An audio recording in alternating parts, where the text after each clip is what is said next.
Alhamdulillah, alhamdulillahi rabbil alamin.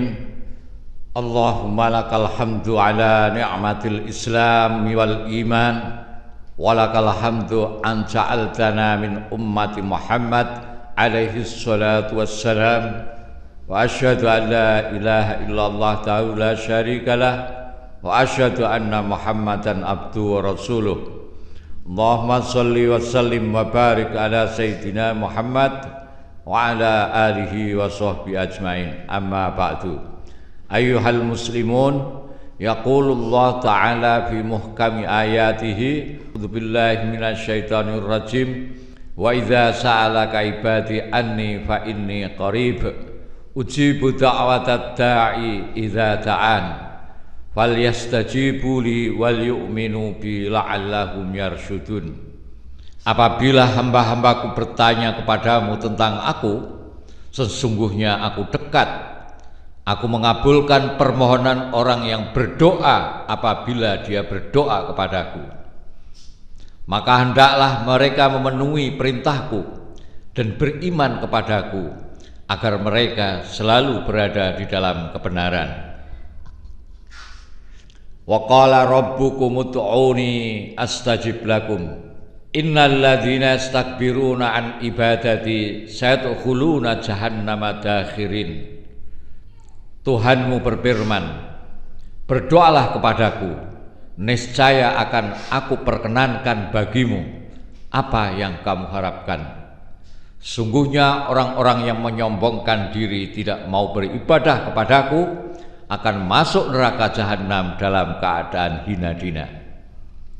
Hadirin jamaah Jum'ah rahimakumullah, marilah kita dengan sungguh-sungguh meningkatkan takwa kita kepada Allah Subhanahu wa taala, yaitu dengan melaksanakan perintah-perintah Allah, meninggalkan semua larangan-larangannya, dan dengan meneladani junjungan kita baginda Nabi besar Muhammad sallallahu alaihi wasallam. Dengan takwa, mudah-mudahan kita mendapatkan kebahagiaan hidup di dunia dan di akhirat. Amin ya rabbal alamin. Ma'asyiral muslimin rahimakumullah, kita sudah sangat akrab dengan istilah doa.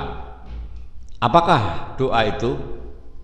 Secara bahasa, doa adalah an-nida, memanggil, menyeru, undang-undang cara Jawane. Juga bisa berarti at-talab atau meminta, berharap.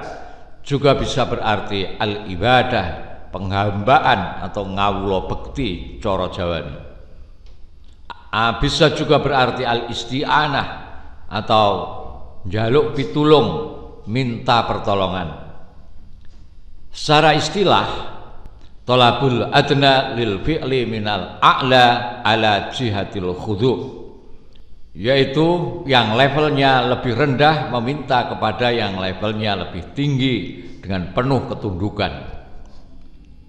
Wastilahan wa du'aul abdi rabbahu jalla jalaluh talabul inayah minhu wastimdaduhu iyahu al-ma'unata. Adapun maknanya berdoa kepada Allah adalah seseorang menyeru kepada Tuhannya untuk dimintai pertolongan dan bantuan. Dengan kata lain, doa adalah sebuah cara komunikasi dengan Allah Subhanahu wa taala untuk mencapai tingkatan paling tinggi agar sampai kepadanya. Dengan berdoa kita akan merasakan kedekatan antara seorang hamba dengan Rabb-Nya.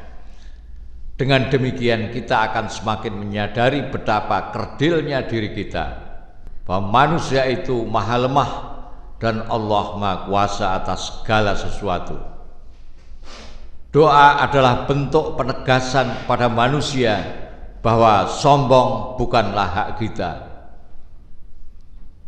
Apa yang hendak kita sombongkan jika hidup saja masih penuh pengharapan? Orang yang sadar akan hakikat doa semestinya tidak mungkin sombong, sebab berdoa harusnya disertai ketawadhuan, merasa lemah, kurang, dan tidak berdaya. Doa yang tulus mampu mengubah manusia, membuat sadar akan dirinya lemah, sementara banyak hal-hal yang harus diperjuangkan. Maka kita sepatutnya senantiasa memanfaatkan doa untuk menyeimbangkan antara usaha dan upaya. Ma'asyiral muslimin rahimakumullah, berdoa termasuk ibadah. Bahkan salat itu sendiri seluruhnya adalah doa. Wa du'a min a'zamil ibadat. Doa adalah seagung-agungnya ibadah. Anin Nabi sallallahu alaihi wasallam qala ad-du'a'u huwal ibadah. Nabi bersabda, doa adalah ibadah.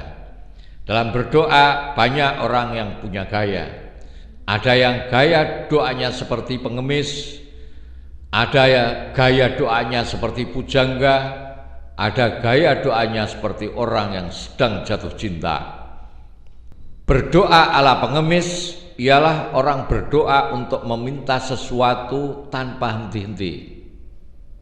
Dia terus meminta terhadap hal-hal yang seharusnya bisa diusahakan sendiri, tapi dia tidak mau berusaha, padahal mampu berusaha.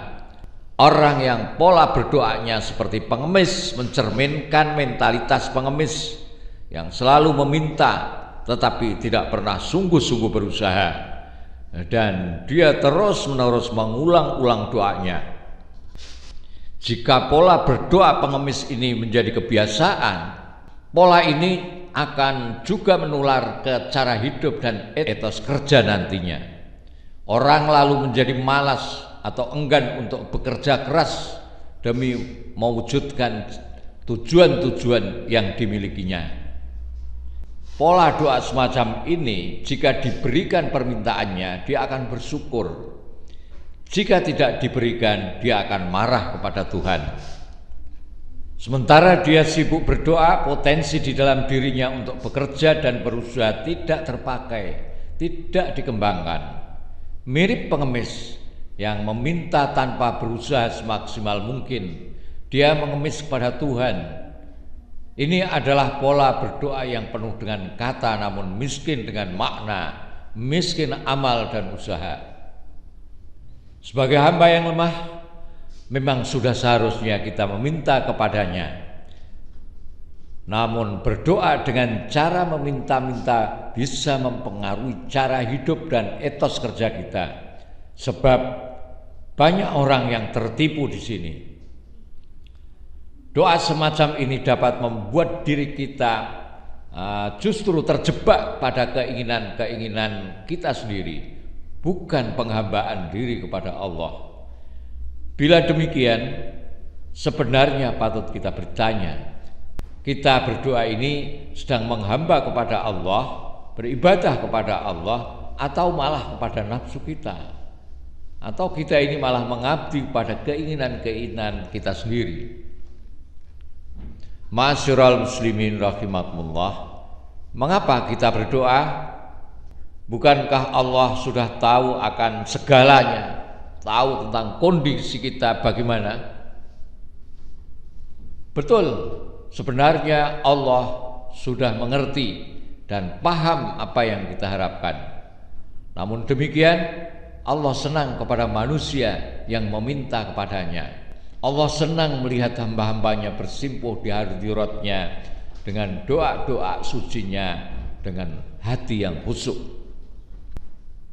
Ma'asyiral muslimin rahimakumullah, bahwa doa itu mengubah orang yang berdoa. Mengawali sesuatu dengan doa dan tidak dengan doa tentu beda rasanya. Doa dapat memperkuat iman. Setelah berdoa pun akan ada buah manis dari keimanan yang efeknya menjadikan Allah sebagai satu-satunya tempat bersandar. Doa juga sebagai bentuk kedekatan dan perhatian Allah. Sebab manusia akan merasa Allah tahu kebutuhannya dan Allah memperhatikannya. Saat dimana kita dekat sekali dengan Allah adalah ketika kita berdoa dengan khusyuk, ketika kita tenggelam dalam doa-doa yang dengan khusyuk kita panjatkan, insya Allah doa dalam suasana batin seperti ini akan dijabahi. Qala Rasulullah sallallahu alaihi wasallam, ud'ullaha wa antum muqimnuna bil ijabah wa'lamu annallaha la yastajibu du'aan min qalbi ghafilin. Berdoalah kepada Allah dalam keadaan kalian yakin akan dikabulkan. Ketahuilah bahwa sesungguhnya Allah biasanya tidak mengabulkan doa yang keluar dari hati yang tidak konsentrasi dan lalai.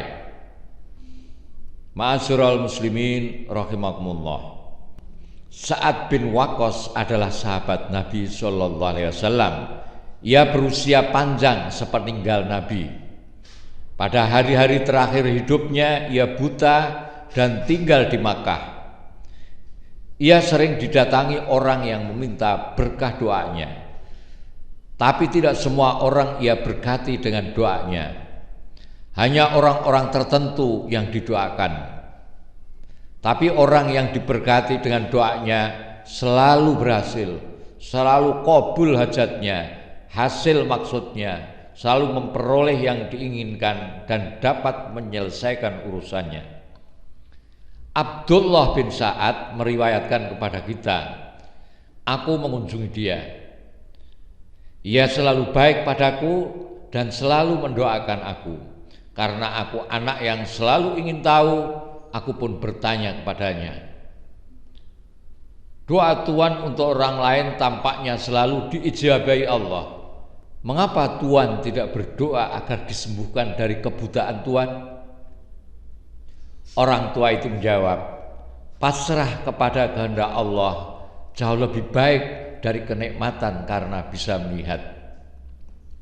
Kisah efek doa bagi kesembuhan dan mujarotnya kalimat-kalimat suci doa-doa yang terus dipanjatkan orang, sebagian dikabulkan tetapi tidak semuanya dikabulkan. Dan orang yang doanya tidak dikabulkan ada yang ridho dan ada yang kemudian menghujat Allah dengan mengatakan Tuhan tidak dapat menyembuhkan misalnya kanker payudara istri saya, tidak dapat menyembuhkan sakit gula bapakku, dan tidak dapat menyembuhkan kebutaan anakku dan lain sebagainya. Orang macam ini mereka keliru memahami makna sebuah doa. Doa bukan panasia, bukan obat mujarab yang menyembuhkan segala penyakit. Doa jangan dibandingkan dengan obat penisilin. Penisilin mungkin sangat mujarab untuk sakit tenggorokan, tapi tidak ada gunanya untuk mengobati tuberkulosis. Jangan bandingkan penisilin atau obat-obat lain dengan kuasa Tuhan, dengan karya Tuhan. Bukankah doa berhubungan dengan Allah yang Maha Kuasa? Mestinya Tuhan, Allah dapat menyembuhkan semua penyakit. Tapi orang tua, istri, orang-orang yang kami sayangi semua meninggal. Padahal sudah siang malam kami berdoa untuk meminta kesembuhan mereka. Kondisi seperti ini, orang lantas meragukan keberadaan Allah. Benarkah Allah yang Maha Kuasa itu ada? Benarkah Dia punya kuasa menyembuhkan segala penyakit? Ma'asyiral muslimin rahimakumullah. Perlu kita ketahui bahwa doa bukan hanya melibatkan kekuasaan Tuhan yang menerima doa. Doa juga menyangkut sifat-sifat makhluk yang berdoa. Bisa jadi doa tidak dijawab bukan karena Tuhan tidak berkuasa, tapi karena pendoa tidak benar di dalam berdoa. Hasil doa adalah akibat dari interaksi Khalik dengan makhluk. Doa gagal bukan karena doanya, tapi karena pendoanya. Atau bisa jadi juga doa tidak dikabulkan karena ada kebijakan ilahi di dalamnya yang kita tidak tahu. yang itu mungkin lebih baik. Demikianlah yang dapat saya sampaikan, semoga bermanfaat. A'udzubillahi minasyaitonirrajim. Bismillahirrahmanirrahim. Amman yujibul mudtarra idza da'ahu wa yakshifus su'a wa yaj'alukum khulafa'al ard. A ilahum ma'allah qalilan ma tadhakkarun. A ilahum ma'allah qalilan ma tadhakkarun. Barakallahu li wa lakum fil Qur'anil azim wa nafa'ani wa iyyakum bima fi minal ayati wa dzikril hakim wa taqabbala minni wa minkum tilawatah innahu samiul alim. Aqulu qawli hadza wastaghfirullahal azim li wa lakum fastaghfiruhu innahu wal ghafurur rahim.